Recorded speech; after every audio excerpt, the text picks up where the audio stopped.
Assalamualaikum warahmatullahi wabarakatuh. Alhamdulillah, jumpa kembali dengan saya, Ibu Sumiati.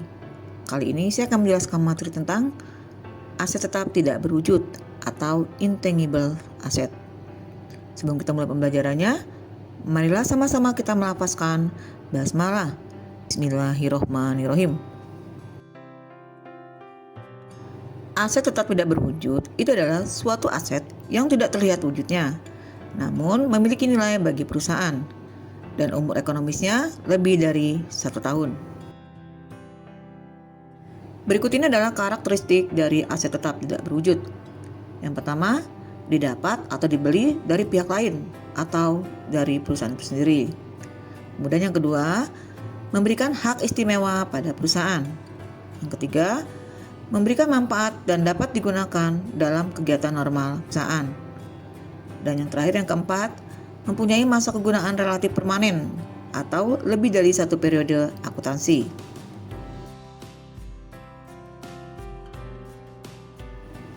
Ada 5 jenis aset tetap tidak berwujud ya. Yang pertama goodwill, yang kedua hak paten, yang ketiga hak cipta, yang keempat merek dagang, dan yang kelima adalah franchise. Yang pertama goodwill. Goodwill itu adalah nilai lebih yang dimiliki oleh suatu perusahaan karena perusahaan tersebut memiliki nama baik, kemudian punya letak yang strategis dan punya manajer yang baik, atau untuk nilai lebih lainnya. Ya. Kemudian yang kedua adalah hak paten. Hak paten itu adalah hak tunggal yang diberikan pemerintah melalui Direktorat Paten kepada perorangan atau suatu badan untuk memanfaatkan suatu penemuan tertentu. Jadi kalau kamu menemukan sesuatu yang sangat bermanfaat oleh orang banyak, itu kamu bisa mematenkannya, ya.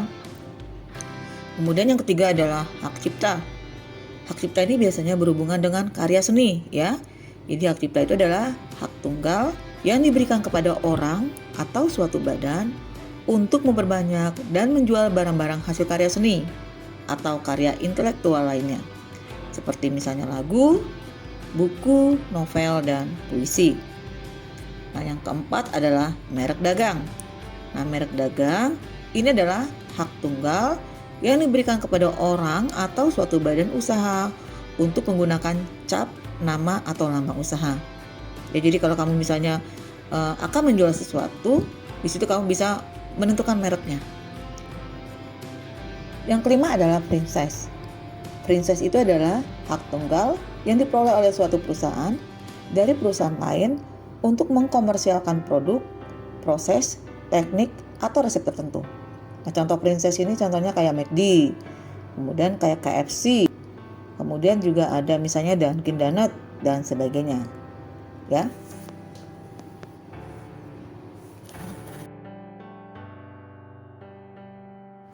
Sekarang bagaimana cara kita menentukan harga perolehan aset tetap tidak berwujud, ya? Aset tetap tidak berwujud itu dinilai atau diukur sesuai dengan harga perolehannya. Nah, biaya perolehan aset tetap tidak berwujud itu terdiri dari yang pertama harga beli. Di sini termasuk dengan biaya masuk atau import, ya, dan pajak pembelian yang tidak dapat dikembalikan setelah dikurangi diskon dan rabat. Kemudian yang kedua, segala biaya yang dapat dikaitkan secara langsung dalam mempersiapkan aset tetap tersebut sehingga siap untuk digunakan, ya. Nah, sekarang bagaimana dengan pencatatan aset tetap tidak berwujud? Pencatatan aset tetap tidak berwujud, ini ada 2 yang akan kita lakukan. Yang pertama, kita akan melakukan pencatatan saat pembelian. Kemudian yang kedua, kita akan melakukan pencatatan untuk amortisasi. Nah, untuk amortisasi ini adalah penyusutan, ya. Jadi kita mencari berapa besarnya beban penyusutan untuk aset tetap tidak berwujud. Biasanya menggunakan metode garis lurus, ya. Jadi untuk secara sederhana, ketika perusahaan melakukan pembelian aset tetap tidak berwujud, maka jurnal yang akan dibuat oleh perusahaan itu adalah di sebelah debitnya akan ada nama aset tetap tidak berwujud, ya. Kemudian kreditnya adalah kas. Nah, ketika aset tetap tidak berwujud tersebut diamortisasi atau disusutkan, maka jurnal yang akan dibuat oleh perusahaan itu adalah di sebelah debitnya adalah biaya amortisasi atau beban amortisasi, kreditnya adalah nama aset tetap tidak berwujud. Untuk lebih jelasnya, sekarang langsung ke contoh soal.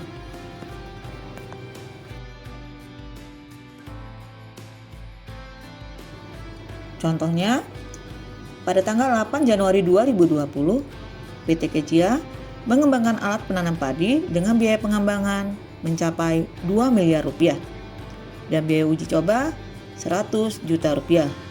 Biaya hukum 70 juta rupiah dan pendaftaran paten mencapai 50 juta rupiah untuk masa 10 tahun.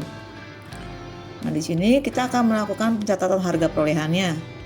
Ingat, harga perolehan aset tetap tidak berwujud itu diperoleh dari harga belinya ditambah dengan biaya-biayanya ya, biaya-biaya sampai dengan aset tetap tidak berwujud itu bisa digunakan ya. Jadi kalau kita lihat di sini untuk biaya pengembangannya itu 2 miliar, kemudian kita tambah dengan biaya uji coba 100 juta, kita tambah dengan biaya hukum 70 juta dan ada pendaftaran paten 50 juta rupiah. Sehingga harga perolehannya adalah 2 miliar 220 juta rupiah. Nah, jurnal yang kita buat ini adalah sebelah debitnya adalah akan ada akun hak paten yang bertambah di sebelah debit. Senilai total harga perolehannya yaitu 2 miliar 220 juta rupiah.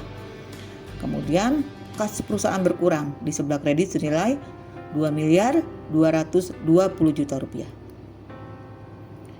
Nah, sekarang kita akan melakukan pencatatan untuk amortisasi. Ingat, amortisasi itu adalah penyusutan ya. Hanya di sini kita menggunakan metode garis lurus. Kalau metode garis lurus itu rumusnya dari harga perolehan ya dikurangi dengan nilai sisa dibagi umur ekonomis. Kalau kita lihat di sini tidak ada nilai sisa.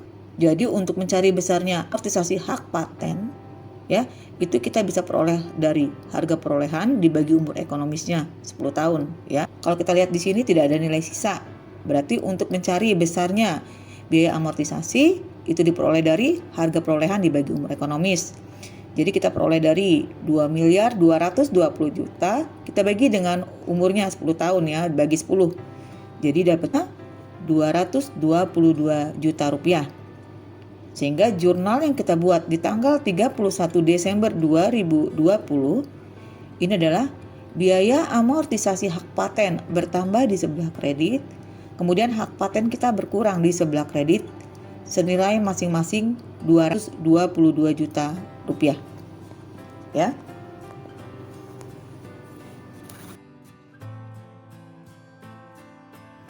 Nah, sekarang kita masuk ke contoh kedua.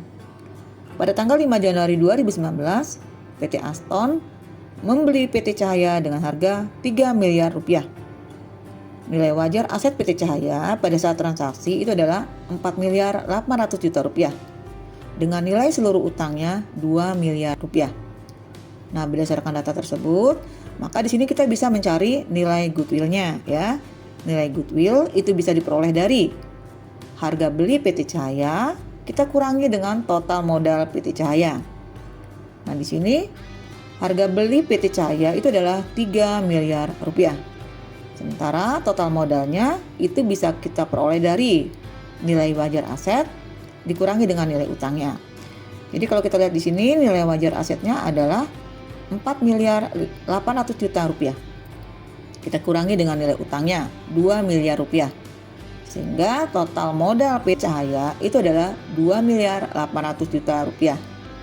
Nilai goodwill itu kita peroleh dari harga beli dikurangi dengan total modal PT Cahaya. Ya. Jadi 3 miliar dikurangi dengan 2 miliar 800 juta rupiah itu adalah 200 juta rupiah. Ya.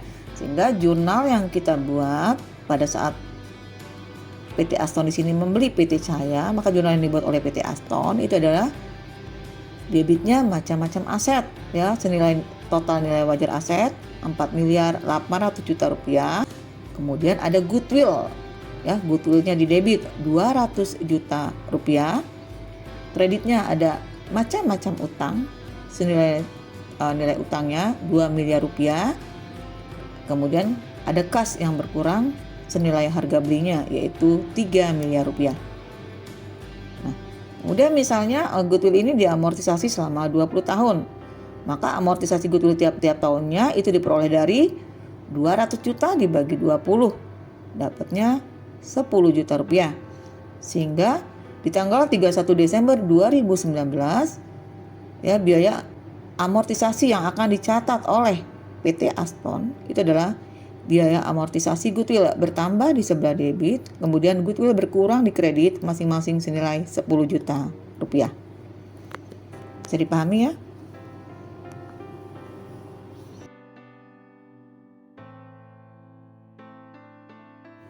Demikianlah video pembelajaran dari saya. Semoga video pembelajaran kali ini bermanfaat. Sampai bertemu di video pembelajaran berikutnya.